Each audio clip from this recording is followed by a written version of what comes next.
పక్షాలు ప్రతి అంశాన్ని రాజకీయం చేయడానికే ప్రయత్నం చేస్తూ ఉంటాయి.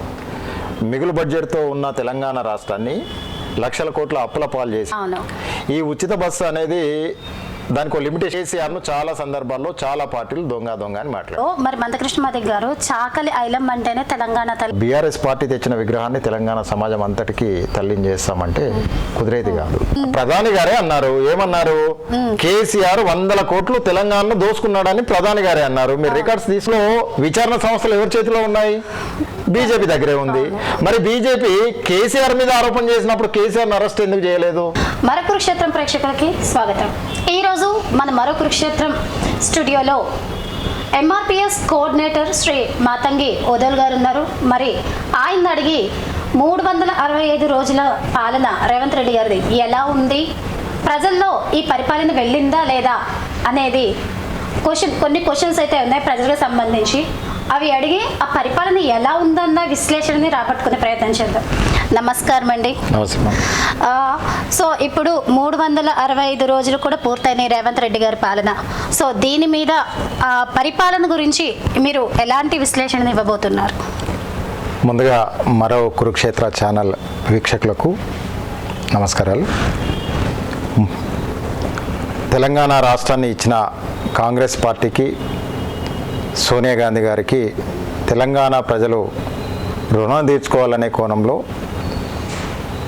9 ఏళ్ల బీఆర్ఎస్ పాలన, కేసీఆర్ దురపాలనను దూరం చేస్తూ తెలంగాణలో ఒక నూతన అధ్యాయాన్ని లిఖించడానికి తెలంగాణ ప్రజలు తెలంగాణ ఇచ్చిన కాంగ్రెస్ పార్టీకి అవకాశం ఇవ్వడం మనం చాలా క్లియర్గా మనకు అర్థమవుతూ ఉంది.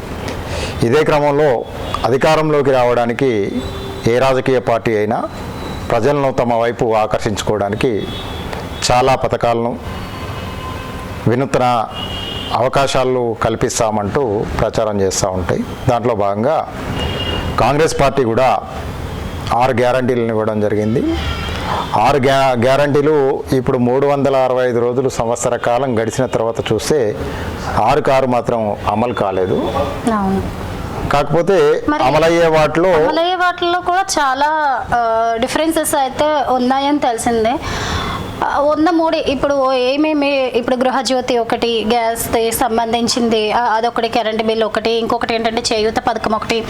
వీటిల్లో కూడా చాలా అంటే వాళ్ళకి సంబంధించిన వాళ్ళ వర్గీయులకే వచ్చాయని చెప్పి ఒక కొంతమేర ప్రజల్లో ఓ టాక్ వినిపిస్తుంది. ఇది ఎంతవరకు నిజమంటారు? ప్రజల్లో టాక్ అనే దాన్ని ప్రతిపక్షాల టాక్గా మీడియా ప్రతినిధులు కూడా చూపిస్తారు. అంటే ప్రతిపక్షాలు చేసే దాన్ని కొంచెం బ్రేక్ డౌన్ చేయాలి కదా. ప్రతిపక్షాలు ప్రతి అంశాన్ని రాజకీయం చేయడానికే ప్రయత్నం చేస్తూ ఉంటాయి. ఆ ప్రతిపక్షాలు చేసే రాజకీయం ప్రజల వాక్కుగా మీడియాను ఎక్స్పోజ్ చేస్తూ ప్రభుత్వాలపైన బురద జల్లే కార్యక్రమాలు జరుగుతూ ఉంటాయి. అయితే కాంగ్రెస్ పార్టీ ఇచ్చిన హామీలను ఈ 1 సంవత్సర కాలంలో అందుకుందా అంటే అందుకోలేదు. దానికి చాలా కారణాలు ఉన్నాయి. ఎందుకు అంటే గత ప్రభుత్వం 9 ఏళ్ల కాలంలో మిగులు బడ్జెట్తో ఉన్న తెలంగాణ రాష్ట్రాన్ని లక్షల కోట్ల అప్పుల పాలు చేసేసి కేసీఆర్ కాళేశ్వరం అని తదితర అంగులు ఆర్భాటాలు అనే పేరు మీద విచ్చలవిడిగా జరిగింది. దానిపైన విచారణలు జరుగుతున్నాయి, దానిపైన కమిషన్స్ నడుస్తున్నాయి. అవన్నీ ప్రజలు చూస్తున్నారు. అంటే మిగులు బడ్జెట్గా ఇచ్చిన రాష్ట్రాన్ని లోటు బడ్జెట్గా చూపించేసి అప్పులకు వడ్డీ కట్టలేని పరిస్థితుల్లో ఈరోజు రాష్ట్రం ఉన్నది అనేది మనం చూస్తుంటే కనబడుతుంది.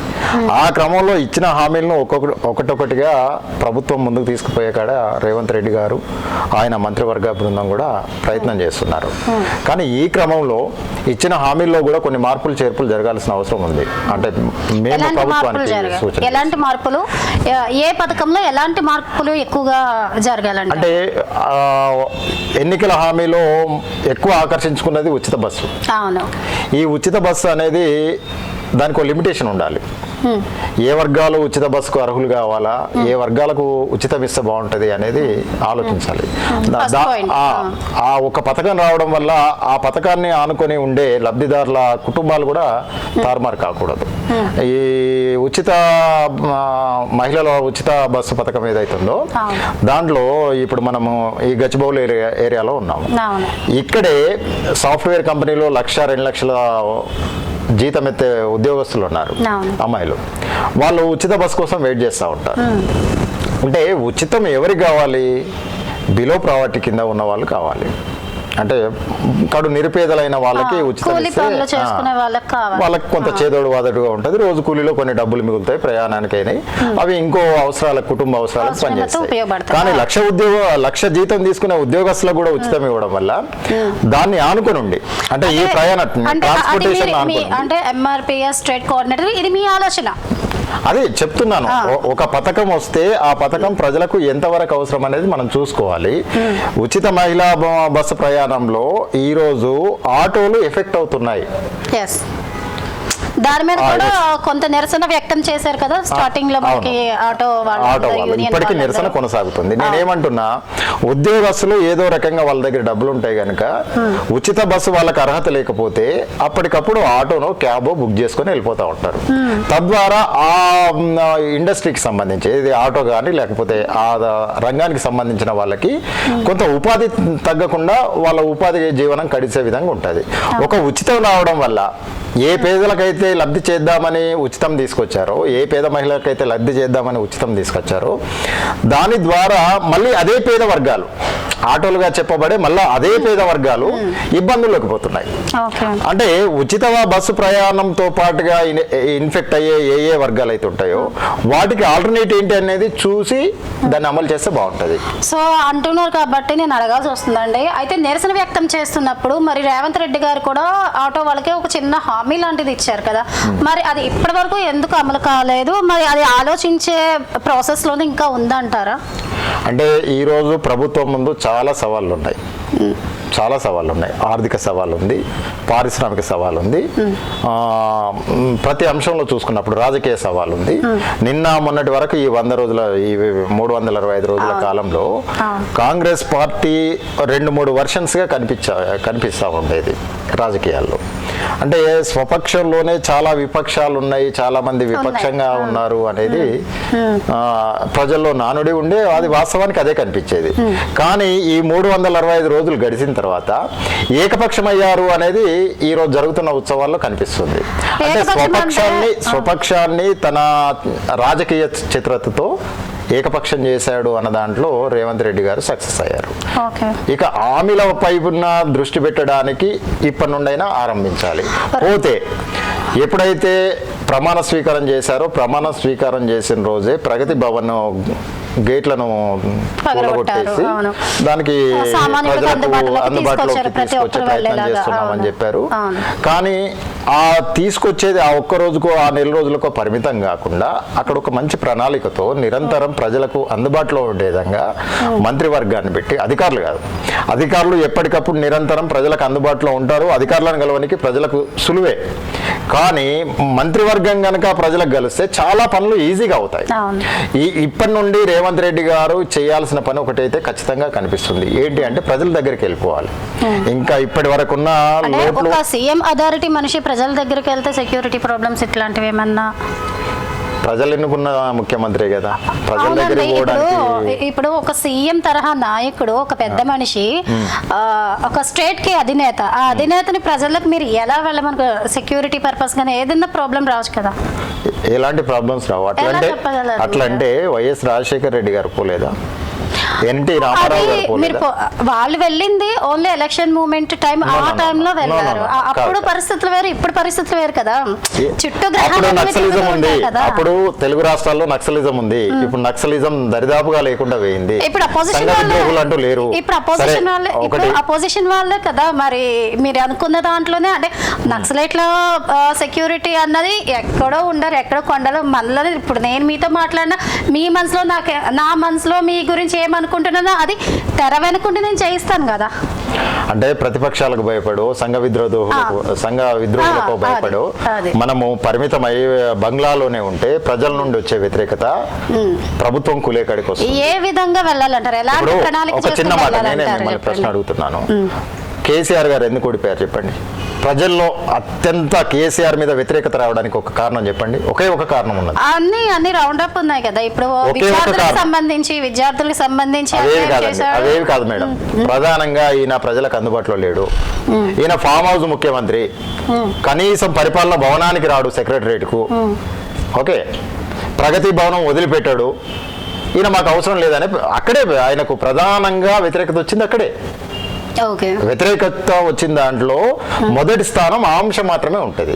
సో నేనేమంటున్నా, ఆ అంశం రావద్దు అనుకుంటే, మనం ఇచ్చిన హామీలలో అన్నీ నెరవేర్చలేకపోయినా ప్రజలతో మమేకమై ఉంటే ప్రజలు మనల్ని అర్థం చేసుకోగలుగుతారు. ప్రజలకు మన పాలన దగ్గరగా ఉంటే, ఇప్పుడు ప్రజాపాలన అని చెప్తున్నాం, దాని ఉద్దేశం ఏంది, పూర్తి ఫామ్ ఏంటి, ప్రజలకు దగ్గరగా ఉండి చేయాలి కదా.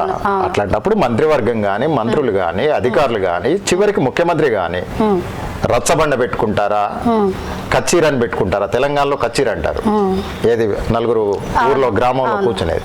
అట్లాంటి ఒక కార్యక్రమం పెట్టుకొని గ్రామ స్థాయిలో, మండల స్థాయిలో, నియోజకవర్గ స్థాయిలో, జిల్లా స్థాయిలో సమస్యలను ముందే అధికారులను వెతుక్కొని సెలెక్టెడ్ పీపులా లేకపోతే సమస్య ఉన్న వాళ్ళ తీసుకొని ఆ కార్యక్రమాలు చేస్తూ ఉంటే కొంచెం గ్రౌండ్ లెవెల్లో ఉన్న పరిస్థితులు ముఖ్యమంత్రికి అర్థమవుతాయి. ఇప్పుడు ఎన్నికల ముందు ఉన్న వాతావరణం మనం పరిపాలించేటప్పుడు మారిపోతూ ఉంటుంది. ఎన్నికల ముందు అధికారం కోసం చాలా హామీలు ఇస్తాం, ఆ హామీలన్నీ నెరవేర్చినా ప్రజల్లో వ్యతిరేకత ఉంటుంది. ఎందుకు అంటే ఎన్నికలప్పుడు ప్రజానాడి మనం ప్రజలను ఓటేపించుకోవాలి కనుక ఎన్నైనా చెప్పి ఓటేపించుకుంటాం. దాన్ని అమలు చేసుకున్న తర్వాత కూడా ప్రజల్లో ఇంకా కొత్త కొత్త అంశాలు, కొత్త కొత్త సమస్యలు ఎదురవుతూ ఉంటాయి. వాటిని ఎప్పటికప్పుడు తెలుసుకుంటూ వాటి కార్యాచరణ చేసుకుంటూ ముందుకు పోతే ప్రభుత్వం ఇంకో 10 ఏళ్ళైనా కొనసాగుతూ ఉంటుంది. సో ఇంకో క్వశ్చన్ ఏంటంటే మీకు అడగాల్సింది, ఇప్పుడు కొన్ని రాజకీయ శక్తులు, రాజకీయ పలుకుబడి గల వాళ్ళందరూ కూడా, ఇప్పుడు కాంగ్రెస్ వచ్చింది, ఒకనొక టైంలో బీఆర్ఎస్ వాళ్ళే, ఈవెన్ కాన్స్టిట్యూషన్లో ఏంటంటే కార్పొరేటివ్ లెవెల్ మనుషులు కూడా ఒకనొక సందర్భంలో ఈ సిబిఐ ఎంక్వైరీకి గురైన వాళ్ళు ఉన్నారు. వాళ్ళందరూ కూడా ఇప్పుడు రేవంత్ రెడ్డి దగ్గరికి వెళ్ళి, అంటే తీవ్ర వ్యతిరేకత కలిగినటువంటి బీఆర్ఎస్ నాయకులే రేవంత్ రెడ్డి దగ్గరికి వెళ్ళి, మహాప్రభు నేను మీ పార్టీలో జాయిన్ అవుతాను అన్నప్పుడు ఈ రేవంత్ రెడ్డి గారు కండువా వేసి ఆహ్వానించడం కరెక్టా రాంగా? ఎందుకంటే వెనకాల ఎవరైతే జెండా పట్టుకుని మోసారో, ఈ కాంగ్రెస్ జెండా పట్టుకుని మోసే ఒక కార్యకర్త, ఆ కార్యకర్తకు మరి అన్యాయం చేసినట్టే కదా. దీనికి మీరేం చెప్తారు? రాజకీయాలు ఎప్పుడు నువ్వు నిరంతరంగా ఒక లైన్ మీద ఉండవు. రాజకీయాలు ఒక నిమిషం పూర్తిగా చెప్పినవాడు. రాజకీయాలు ఆ రాజకీయ పార్టీల అవసర రీత్యా, ఆ ప్రభుత్వాల బలోపేతం రీత్యా, అక్కడి ప్రజల మనోభావాల రీత్యా రాజకీయాలు, రాజకీయ నాయకులు ఎప్పటికప్పుడు పార్టీలు మారడం ఇవి జరుగుతూ ఉంటాయి, సర్వసాధారణం. రాజకీయ ఆరోపణలు నేరస్తుడిగా ప్రకటించబడవు. వాళ్ళపైన జరిగే ఎఫ్ఐఆర్లు, వాళ్ళకి పడే శిక్షలను ఆ తర్వాత పార్టీ మారితే వాళ్ళని దోషులుగా చూపించే ప్రక్రియ జరుగుతుంది. ప్రతిపక్షాలుగా ఉన్న ప్రతి పార్టీ ఒక నాయకుడి పైన బురద జల్లడానికి ఎన్నో ఆరోపణలు తీసుకొస్తా ఉంటాయి. ఆ ఆరోపణలే నిజమైన ఆయన దొంగనో లంగానో చెప్పనికి వీల్లేదు. ఇప్పటికి నేనేమంటున్నా అంటే కేసీఆర్ ను చాలా సందర్భాల్లో చాలా పార్టీలు దొంగ దొంగ అని మాట్లాడాయి. కానీ ఇప్పటికి నేను అనేది ఏంటంటే ఆయన దొంగ కాదు అనే చెప్తా. ఎందుకు చెప్తా? ఆయన మీద ఒక ఎఫ్ఐఆర్ అయిన రోజు అది అందరూ అదే లైన్లో మాట్లాడనీకి ఉంటుంది. ఏది కాళేశ్వరం ప్రాజెక్టు విషయంలో లక్షల కోట్లు తిన్నారు, కేసీఆర్ దోసుకున్నాడు అని చెప్తా ఉన్నారు కదా. వాడు నేరస్తుడు అవుతాడు అని చెప్పాలి. తిన్నవాడు ప్రజల్లో తిరిగే అర్హత లేదు. తిన్నవాడు నాయకుడిగా చలామణి అయ్యే అవకాశమే లేదు. నాయకుడిగా ఎక్స్పోజ్ చేయాల్సిన అవసరమే లేదు. తిన్నవాడు ప్రజా సొమ్ము ఎవడు తింటే వాడు నేరస్తుడే. వాడు జైలు పాలు కావాల్సిందే, చిప్పకూడు తినాల్సిందే, దానిలో తేడా లేదు. కానీ నేను చెప్పేది ఏంటంటే గతంలో 9 ఏళ్ల పాలన బీఆర్ఎస్ కొనసాగుతున్నప్పుడు కేంద్రంలో ఉండే బీఆర్ఎస్ ఎప్పుడైతే అధికారంలోకి వచ్చిందో కేంద్రంలో కూడా బీజేపీ అధికారంలోకి వచ్చింది.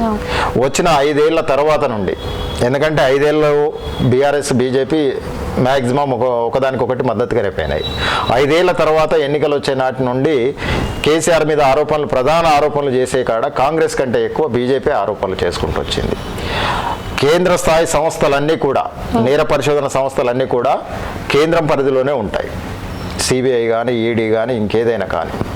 అలాంటి సంస్థలను చేతిలో పెట్టుకొని చివరికి మోడీ గారు కానీ, కేంద్ర హోంమంత్రి అయిన అమిత్ షా కానీ, లేకపోతే ఇక్కడ రాష్ట్ర అధ్యక్షులుగా గతంలో ఉన్న బండి సంజయ్ గారు కానీ, లేకపోతే ప్రస్తుత అధ్యక్షులు కేంద్ర మంత్రి కిషన్ రెడ్డి గారు కానీ కేసీఆర్ దోపిడీ చేశాడు కాళేశ్వరం ప్రాజెక్టులో అని చెప్పుకుంటూ వచ్చారు. ఓకే, కానీ ఏ ఒక్కరోజు కూడా ఈ సంస్థలతో విచారణ జరపలేదు. విచారణ జరపకుండా ప్రజల ముందుకు తీసుకొచ్చే ప్రక్రియ చేశారు.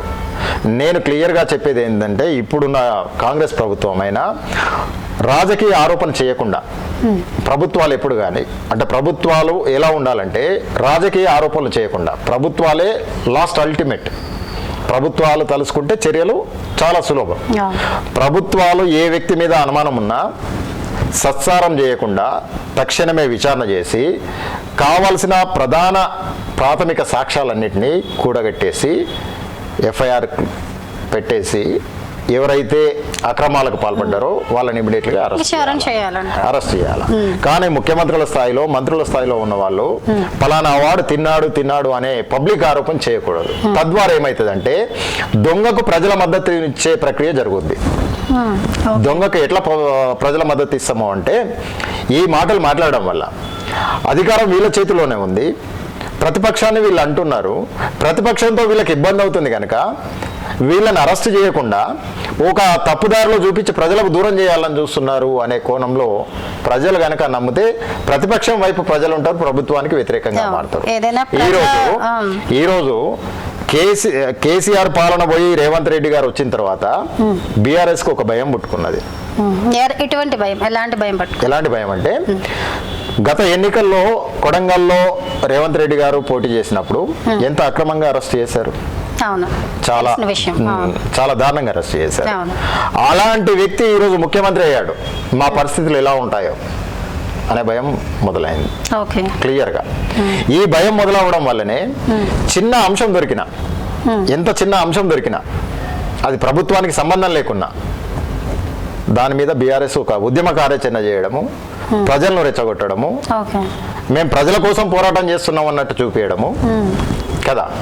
తద్వారా ఏం జరుగుద్దంటే ప్రజల కోసం మేము పోరాటం చేయడం వల్ల, అంటే వాళ్ళు చేసిన తప్పుల్లో అరెస్ట్ చేస్తే మేము ప్రజల కోసం నిరంతరం పోరాటం చేయడం వల్ల మమ్మల్ని అరెస్ట్ చేశారు, మమ్మల్ని లోపలేశారు, ప్రజల కోసం గొంతులు లేకుండా చేస్తున్నారు అనేసి ప్రజల మద్దతును మళ్ళీ కూడగట్టే ప్రక్రియ కోసం ఆ ప్రణాళిక చేస్తున్నారు. ఇప్పుడు ఇంకో క్వశ్చన్ ఏంటంటే, ఇప్పుడు మీరు అన్నారు కదా ఇప్పుడు ప్రజల్లోకి వెళ్తున్నారు అని, ఇప్పుడు ప్రజల్లోకి వెళ్ళిన వాళ్ళకంటూ ప్రజల దగ్గర వాల్యూ ఉంది. ఇప్పుడు కేటీఆర్ కూడా ప్రజల్లోకి వెళ్తున్నాడు, కేసీఆర్ మాట పక్కన పెడితే కేటీఆర్ ప్రెసెంట్ ప్రజల్లోకి వెళ్ళి ప్రజానాడి తెలుసుకోవడానికి ప్రయత్నం చేస్తున్నాడు.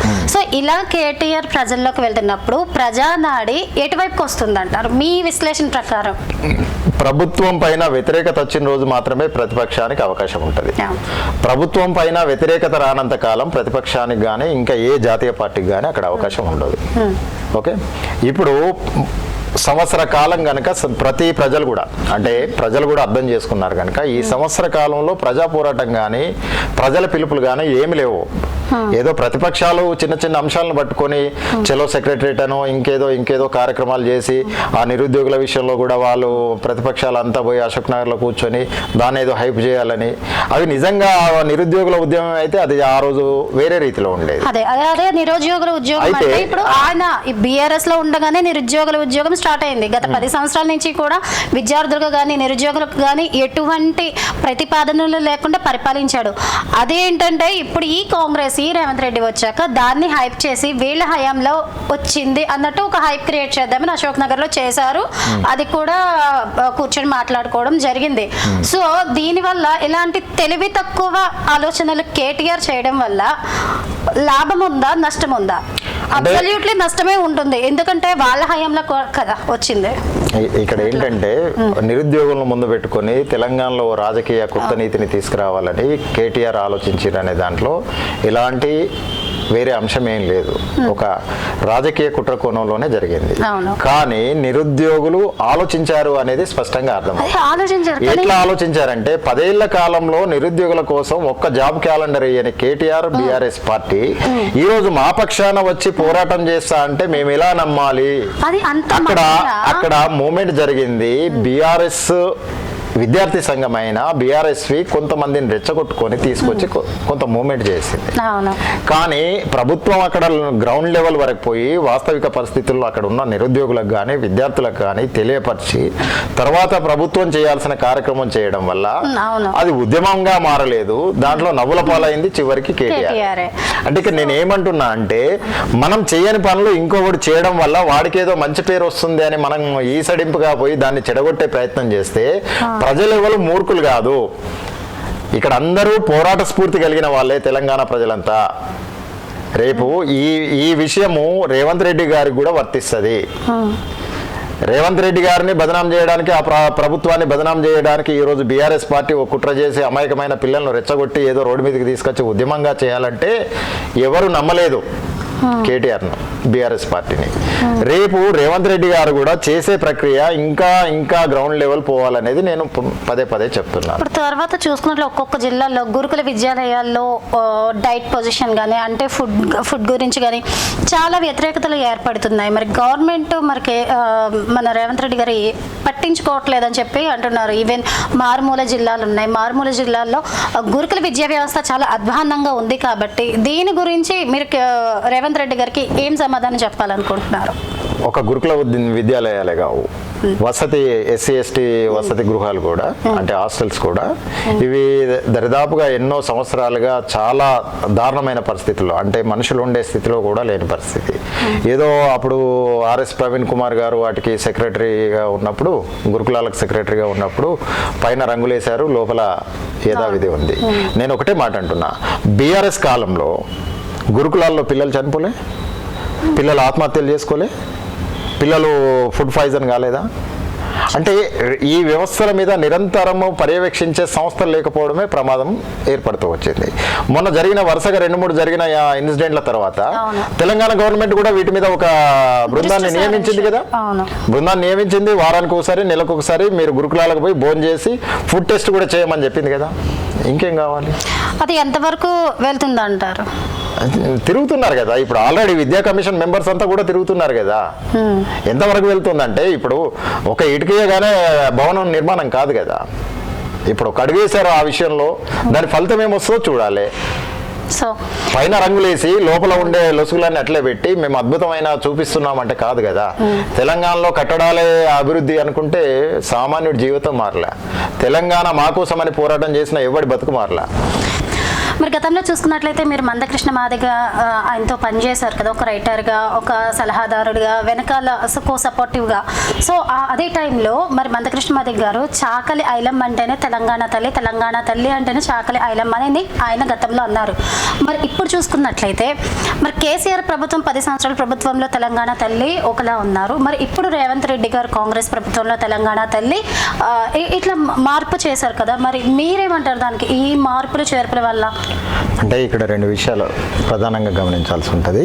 కేసీఆర్ తీసుకొచ్చిన తెలంగాణ విగ్రహం అది తెలంగాణ తల్లి అని ఎవరు ఆ రోజే కింది వర్గాలు ఎవరు అంగీకరించలేదు. ఎందుకు అంగీకరించలేదు అంటే అది ప్రభుత్వ ఆధీనంలో వచ్చిన బొమ్మ కాదు, ఉద్యమ ఆధీనంలో వచ్చిన బొమ్మ. ఉద్యమం నడిపింది బీఆర్ఎస్ పార్టీ మాత్రమే.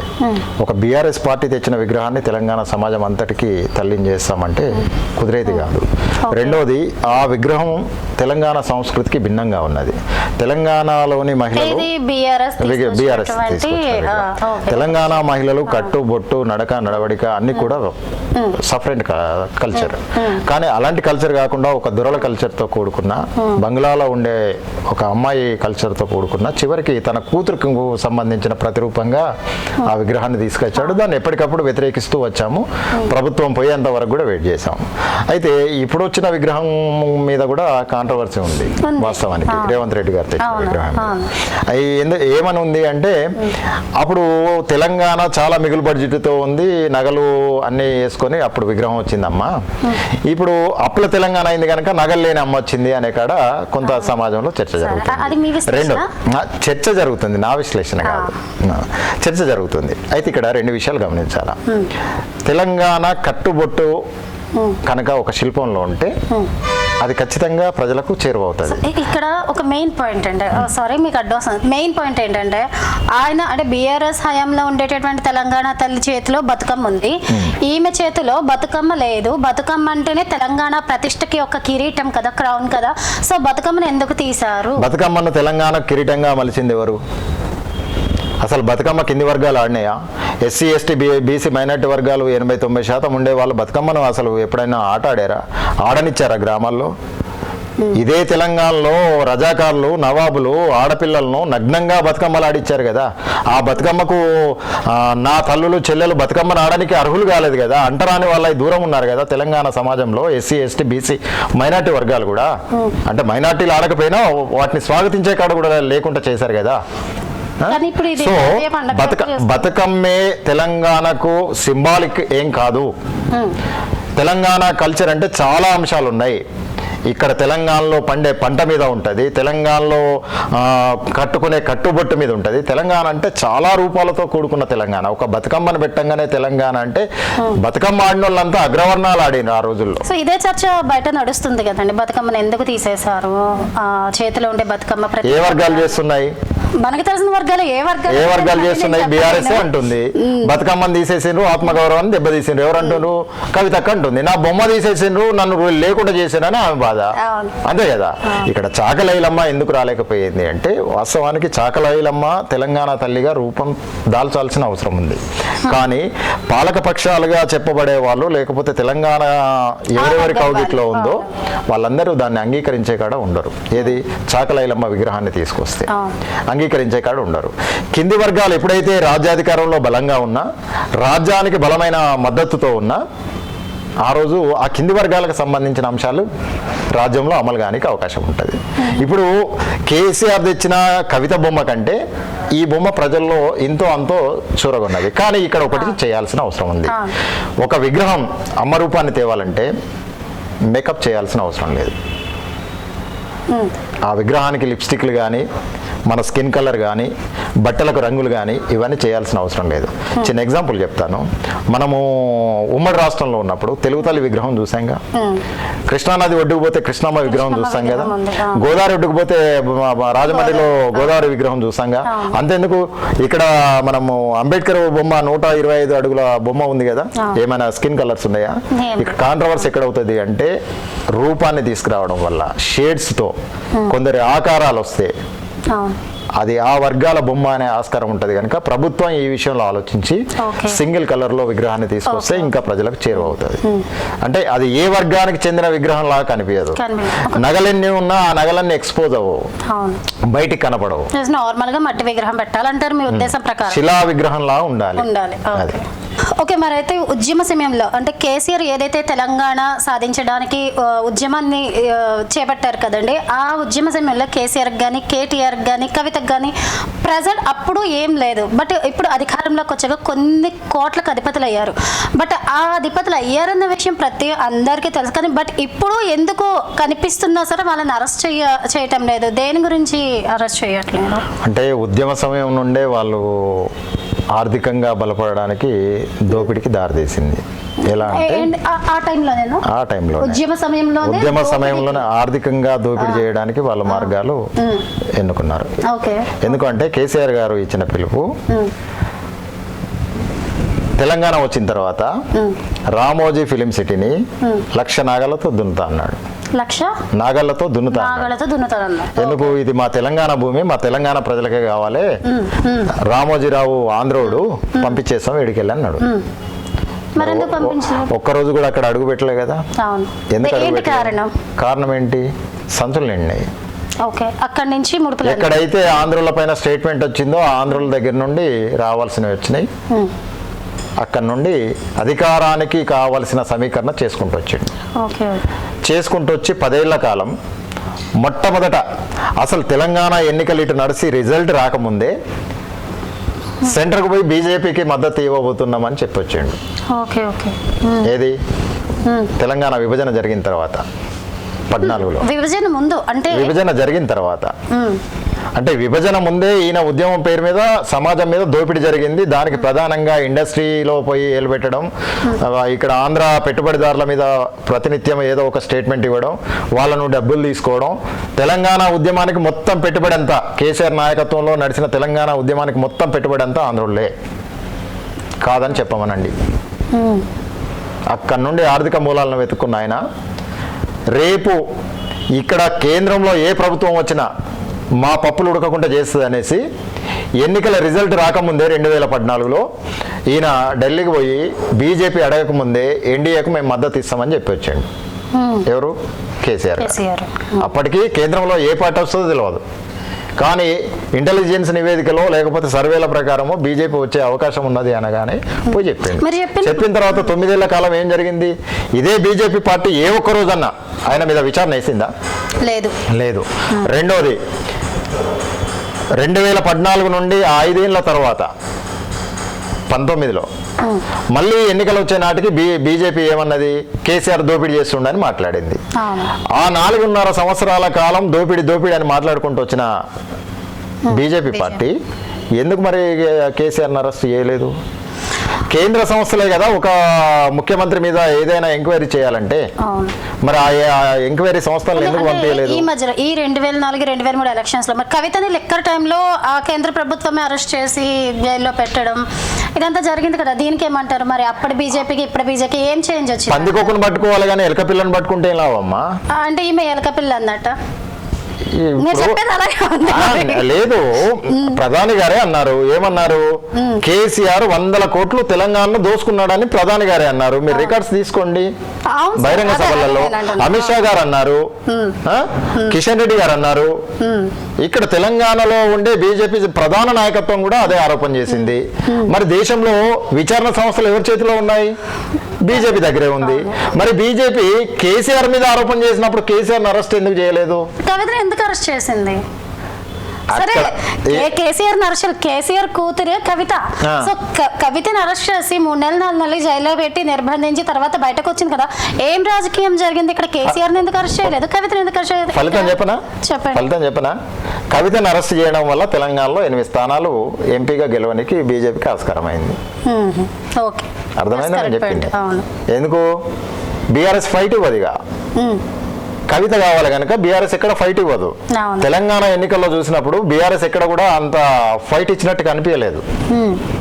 నామమాత్రంగా తిరిగి వచ్చింది. ఒక అసెంబ్లీ ఎన్నికలలో మాత్రం కొంత పోరాటం చేసింది.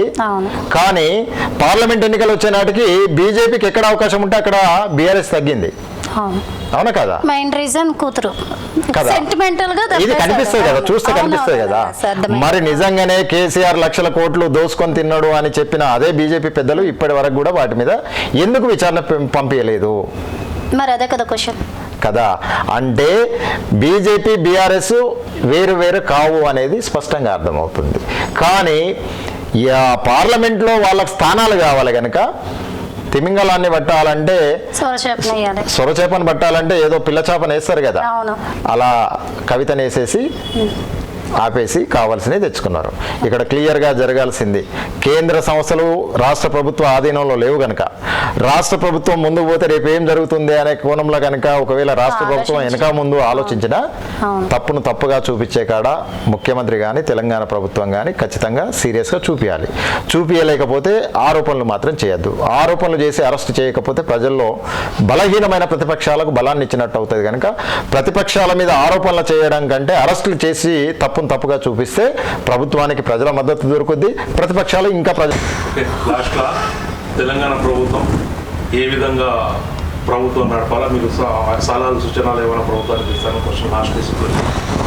సో లాస్ట్ బట్ లీస్ట్ అండి, ఇంకో క్వశ్చన్ ఏంటంటే, తెలంగాణ ప్రభుత్వం, ఈ రేవంత్ రెడ్డి గారి ప్రభుత్వం ఇంకా ఎటువంటి చర్యలతో ముందుకు పోవాలి, ఎలాంటి ప్రణాళికలు వేస్తే ఈ గవర్నమెంట్ అంటే ఈ స్టేట్ ఇంకా హైప్లోకి వెళ్తుంది, ఎలాంటి సలహాలు సూచనలు ఇవ్వదలుచుకున్నారు? ఇప్పుడు ప్రధానంగా తెలంగాణ ప్రభుత్వానికి వ్యతిరేకత వచ్చేది గత ప్రభుత్వం అమలు చేసిన ఉచిత పథకాలు ఏవైతే ఉన్నాయో అవి అమలు చేయట్లేదు అనే దాని మీద వ్యతిరేకత తీసుకొచ్చే ప్రక్రియ జరుగుద్ది. ప్రజలు కూడా వాటి కోసమే ఆలోచిస్తున్నారు ఇప్పుడు ఈరోజు. అయితే వాటి ప్లేస్లో వాటి స్థానంలో పేర్లు మార్చైనా కొత్త పథకాలను తీసుకురావాల్సిన పరిస్థితి అనివార్యం అవుతుంది. ఆ క్రమంలో నేను 2 విషయాలు చెప్పదలుచుకున్నా. ఇప్పుడు ఏంటంటే, సంక్షేమాలు ఇస్తే సంక్షేమాల వల్ల ప్రజల అభివృద్ధి అనుకుంటే ఏ ప్రభుత్వానికైనా పొరపాటే. ఉపాధి రంగం పైన దృష్టి పెట్టాల్సిన అవసరం ఉంది. తెలంగాణ రాష్ట్రంలో విద్యార్థి యువకులంతా కూడా వాళ్ళ విద్యా సంవత్సరాలను వదిలిపెట్టుకొని తెలంగాణ వస్తే మా బతుకులు బాగుపడతాయి, నీళ్లు నిధులు నియామకాలు మేము వాడుకుంటాం, మా ఉద్యోగాలు మేము చేసుకుంటామని చేసింది. అంటే జాబ్ క్యాలెండర్ ఇంకా పెంచాలి, ఉద్యోగాలు పెంచాలి, నిరుద్యోగులకు అవకాశాన్ని ఇవ్వాలి, అందరి సామాన్యుడి రిక్షా కార్మికుడి కానుండి మొదలుకుంటే ప్రతి ఒక్కడి బతుకు కుమారునికి అవకాశాన్ని ఏర్పాటు చేయాలి. ఉపాధి రంగం పైన బాగా దృష్టి పెట్టాలి. ప్రైవేట్ సెక్టార్లో ఉద్యోగాలు తీసుకురావాలి. ప్రభుత్వ రంగ సెక్టార్లో ఇప్పటికీ ఉన్న బ్యాక్లాగ్స్ అన్ని వెంటనే నియమించాలి. ప్రధానంగా ఇంకా ఎస్సీ ఎస్టీలలో ఉన్న కేటగరైజేషన్ అంశాన్ని కానీ ఇతర అంశాలను కానీ సప్లాన్ నిధులు కానీ సక్రమంగా వినియోగించే విధంగా ముందుకు తీసుకుపోవాలి. ఎస్సీ కార్పొరేషన్ నిధులను కేటాయించేసి దళితులకు ఇమీడియట్లీ ఆర్థికంగా సాయాన్ని అందించే విధంగా పారిశ్రామికంగా అభివృద్ధి చెందే విధంగా ప్రభుత్వం ముందుకు చర్యలు తీసుకొని పోవాలి. ఏదేమైనా ముఖ్యమంత్రి గారు ప్రజలకు దగ్గరయ్యే చేరువయ్యే కార్యక్రమాలను రచ్చబండి అంటారా ఇంకేదైనా అంటారా ప్రజలతో నెలకొకసారి మమేకమయ్యే విధంగా కార్యక్రమాలు తీసుకుంటే ఎక్కడి అధికారులు అక్కడ క్లియర్గా పనిచేయడానికి అవకాశం ఉంటుంది. మనము బంగ్లాలో కూర్చుంటే అధికారుల పర్యవేక్షణలో ప్రభుత్వం నడుస్తుంది అనుకుంటే కేసీఆర్ ఏ విధంగా ప్రజలు చూశారో మనల్ని ఆ విధంగా ప్రజలు చూసే ప్రమాదం ఉంటుంది. అన్నిటికంటే ముఖ్యంగా నేను చెప్పదలుచుకున్నది ఒక కేసీఆర్, ఒక రాజశేఖర్ రెడ్డి, ఒక చంద్రబాబు ముగ్గురు కలిసి ఒక రేవంత్ రెడ్డి అని ప్రజలు భావిస్తున్నారు కనుక 3 విధానాలు అభివృద్ధిలో పెట్టేసి అభివృద్ధి విషయంలోనే 3 విధానాలు పెట్టేసి రేవంత్ రెడ్డి గారు కనుక ముందుకు పోతే ఖచ్చితంగా రానున్న రోజులలో ఇంకా 10 ఏళ్ల వరకు కూడా కాంగ్రెస్ ప్రభుత్వం తెలంగాణలో ఉంటుంది. థ్యాంక్ యూ అండి. చాలా మంచి విషయాలు మా మరో కురుక్షేత్రం ప్రేక్షకులకి అందించారు. అలాగే గవర్నమెంట్కి సంబంధించి అంటే రేవంత్ రెడ్డి గారి గవర్నమెంట్ కాంగ్రెస్ గవర్నమెంట్కి సంబంధించినటువంటి విషయాలు ఏ విధంగా ప్రణాళికలు చేస్తుంటే ముందుకు పోతాదా అన్న విషయాలన్నీ కూడా మన ఎంఆర్పిఎస్ కోఆర్డినేటర్ మాతంగి ఓదరయ్య గారు చాలా మంచి విశ్లేషణ అందించారు. మరో ప్రోగ్రాంలో మళ్ళీ కలుద్దాం.